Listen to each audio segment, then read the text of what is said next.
The rain had been falling since dawn, draping the city in a curtain of gray. At King's College, the old stone buildings stood like monuments to reason and tradition, their windows misted over and dim. Inside one such office, Professor Elliot Vane sat hunched behind a desk cluttered with research papers, exam scripts, and half-drunk coffee cups. His tweed jacket bore the frayed edges of disuse, and the only sound in the room was the slow ticking of a brass desk clock and the occasional scribble of a red pen. He was halfway through a particularly uninspired essay on criminal behavior and moral relativism when a soft knock came at the door. "Come in," he called, without looking up. The door creaked open, and a young woman stepped inside, clutching a damp coat and a leather satchel. Her expression was tight with worry, and her eyes darted around the room before settling on him. "Professor Vane?" she asked. He looked up, mildly surprised. "Yes? I'm Clara Bell. Lydia Marsh is my flatmate. I don't know where else to go." Vane gestured to the chair across from him. "Sit. Take a breath." Clara sat, fumbling with her fingers. She looked like she hadn't slept. "She's missing," Clara said quietly. 3 days now. No word. She didn't come home after her seminar. She never does that. She's not the kind of person to just vanish. "Have you gone to the police?" "They said she's an adult, and that students flake out all the time. But she wouldn't. She had a meeting scheduled with her advisor. She'd been obsessing over it for weeks. Her phone's off, her bag's still at home, her laptop, everything. But she's gone." Vane listened carefully. Clara's voice was calm, but he could hear the panic underneath it. "What exactly do you want from me?"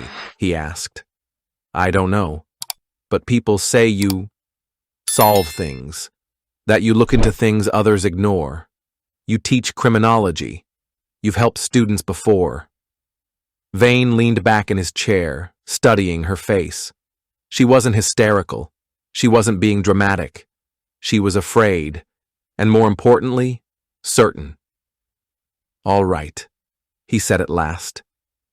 "Let's start with her room."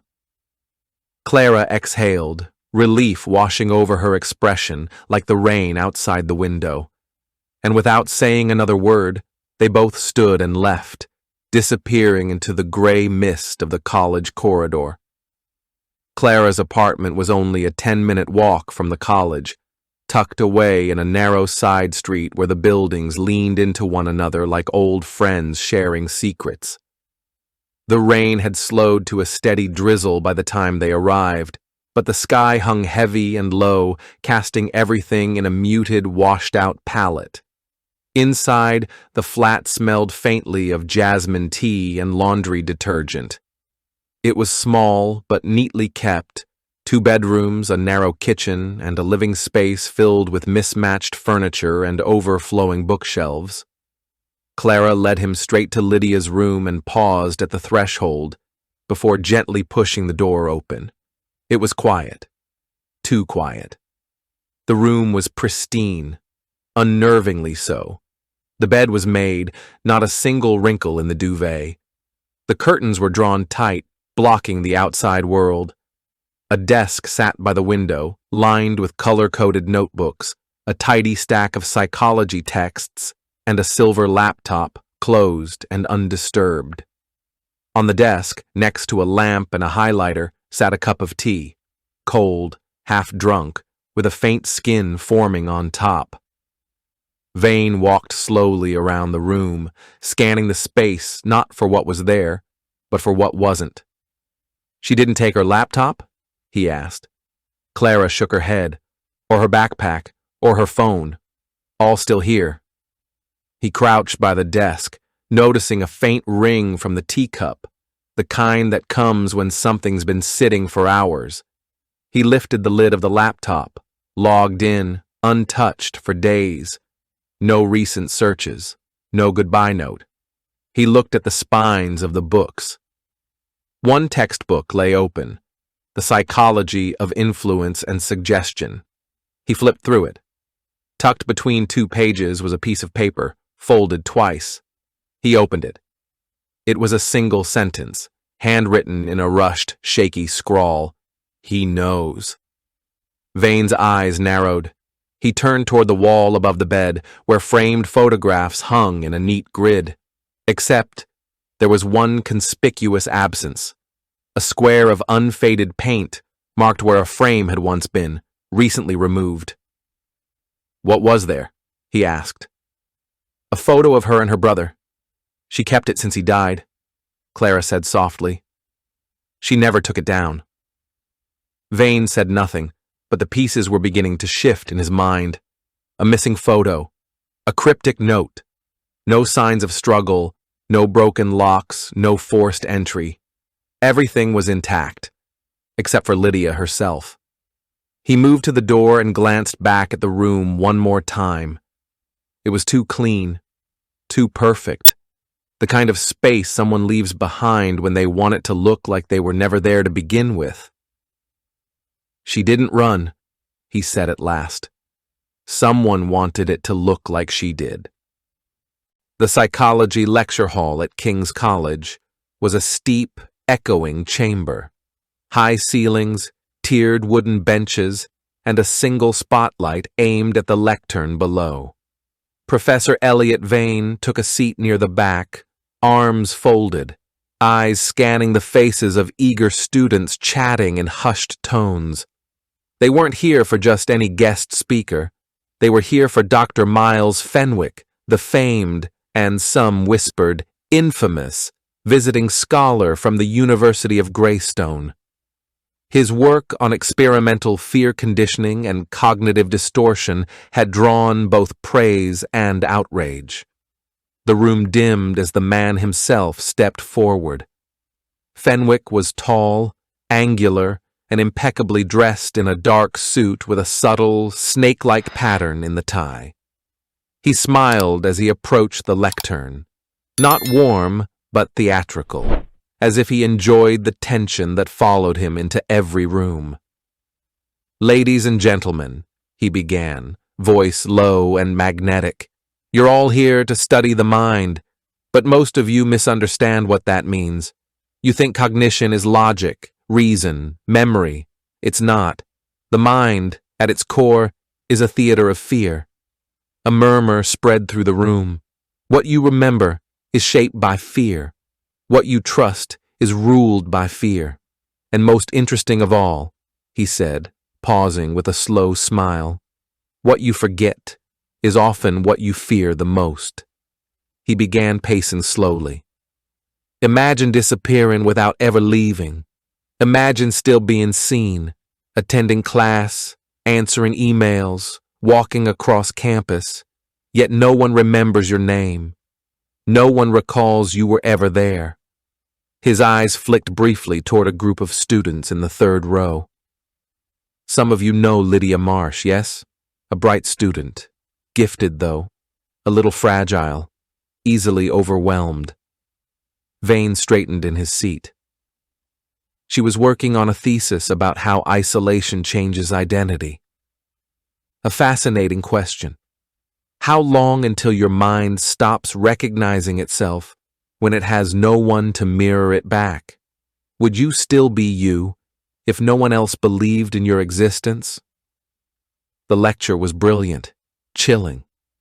Vane watched the students hang on every word, but he saw something different. A man not just interested in theory, but someone who believed in application. Someone who had crossed the line between science and something else. When it was over, Fenwick exited the hall with an entourage of students in tow. Vane remained seated, letting the others pass. His mind wasn't on the philosophy. It was on the way Fenwick had said Lydia's name, not with concern, but with possession. As if she were a case study, a subject, a tool. Outside, the rain had started again. Elliot Vane stood, slipped his notebook into his coat, and followed the whisper of suspicion into the dark. The university library was nearly empty that evening. the heavy wooden doors muffling the wind that had picked up outside. Professor Vane moved through the dimly lit corridors with purpose, his ID badge granting him access to the restricted security room tucked behind the circulation desk. The room smelled of old carpet and stale coffee, and a wall of monitors flickered with silent footage from across the campus. A young technician named Will glanced up from a sandwich and blinked when he saw Vane. "Evening, Professor. Something wrong?" "I need access to library surveillance from 3 nights ago. Rare books section. Between 7:30 and 8 p.m. Will hesitated. "That's not really standard faculty access." Vane leaned forward. "A student may be missing, possibly worse. You can file a report if you need to, but I need to see that footage. Now." Reluctantly, Will pulled up the feed and scrolled to the requested time. "There," Vane said. "That's her." The grainy footage showed Lydia Marsh entering the rare book section at precisely 7:44 p.m. She was wearing a gray cardigan and carried a folder under one arm. She walked with intention, no signs of distress. She paused near the glass display case in the center of the room, flipped through the folder, then glanced around. Then she froze. She turned her head sharply, as if someone had whispered to her right ear. There was no one in the frame. And then, static.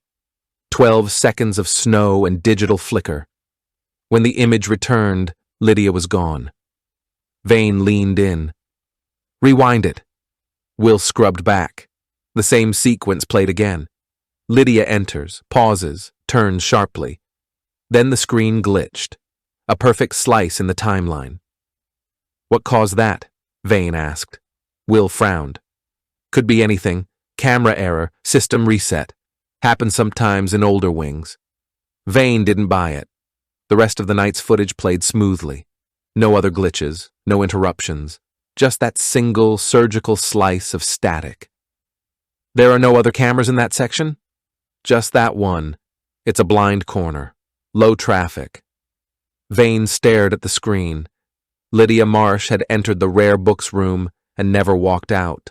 No exit, no alarm, no record of her ever leaving the building.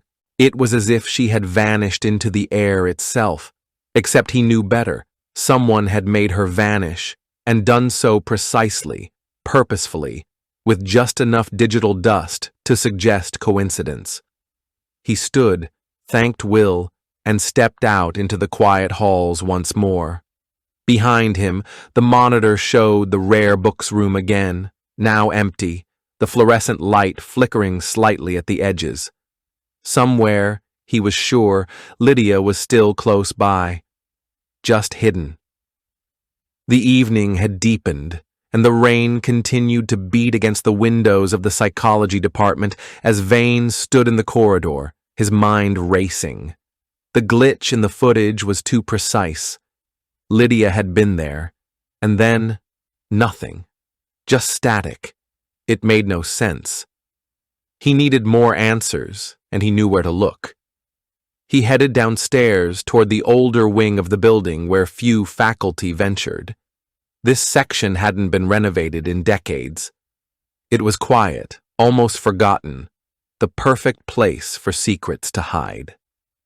A long-forgotten corridor at the far end of the basement led to the rare book section, where most of the old manuscripts and journals were kept. But Vane wasn't headed to the library now. He was looking for something else. As he moved past a locked door marked storage, he noticed the faintest seam in the wall, barely visible, but enough for someone with an eye for detail to spot. He reached out and pressed his fingers against it. A panel hidden in the wood gave slightly under his touch. It was old, the mechanism stiff with disuse, but it clicked open with a soft sound. Behind it was a narrow staircase, leading downward into shadow. Vane hesitated, then descended into the gloom. The air grew cooler as he went deeper. the floor beneath him covered in a fine dust. The basement beneath the building had long been neglected, its walls lined with old, discarded furniture, boxes of files, and forgotten artifacts.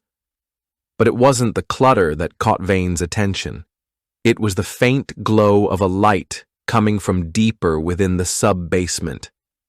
He followed the light, moving cautiously.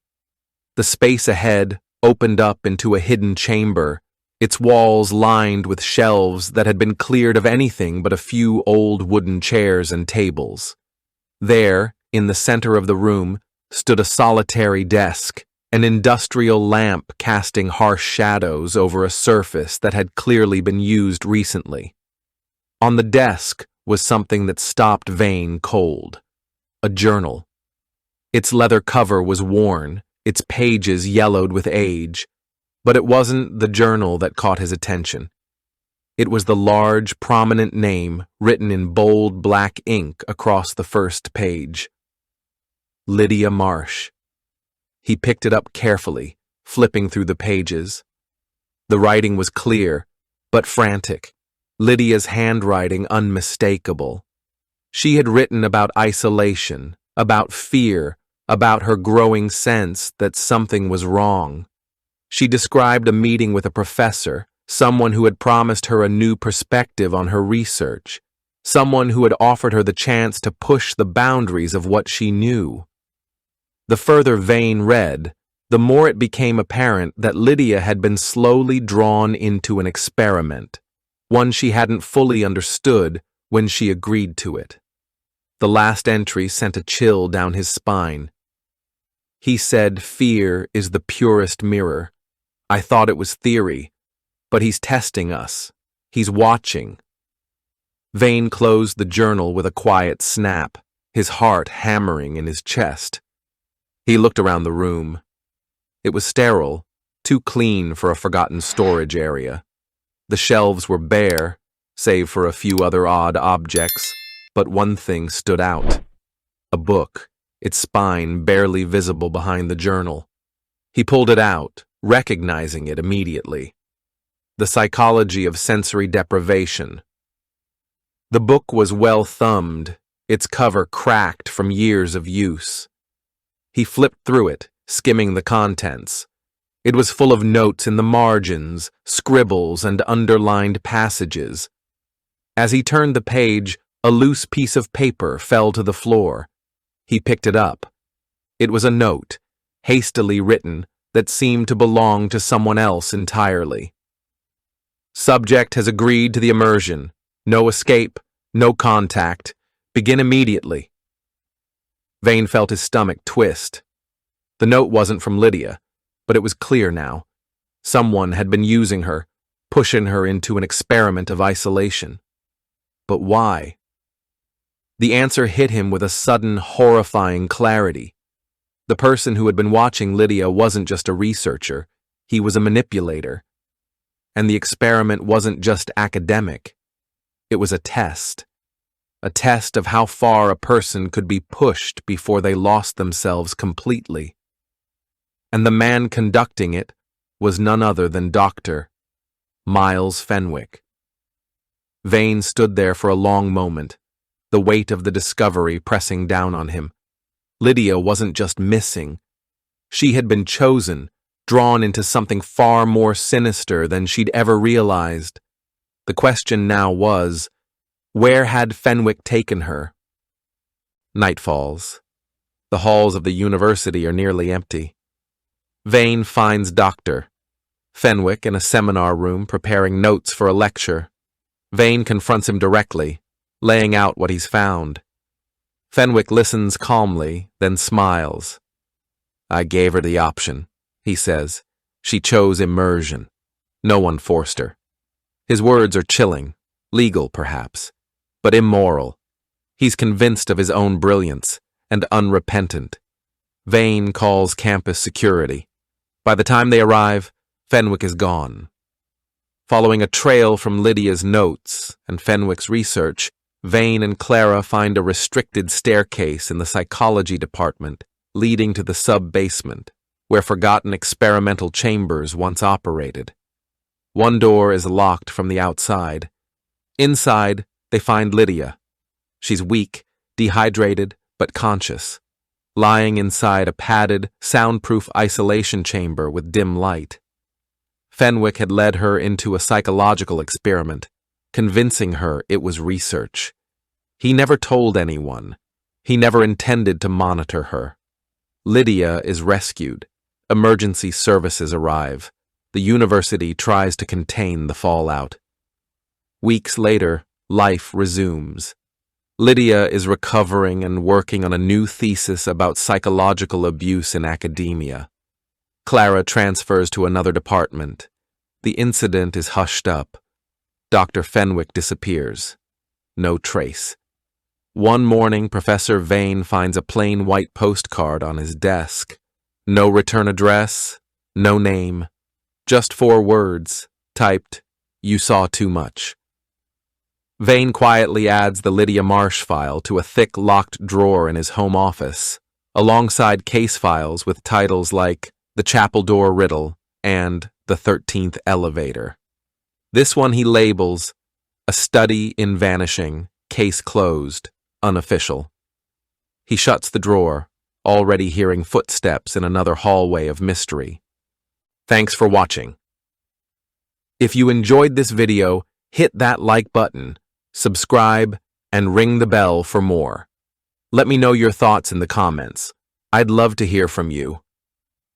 See you in the next one. Bye for now.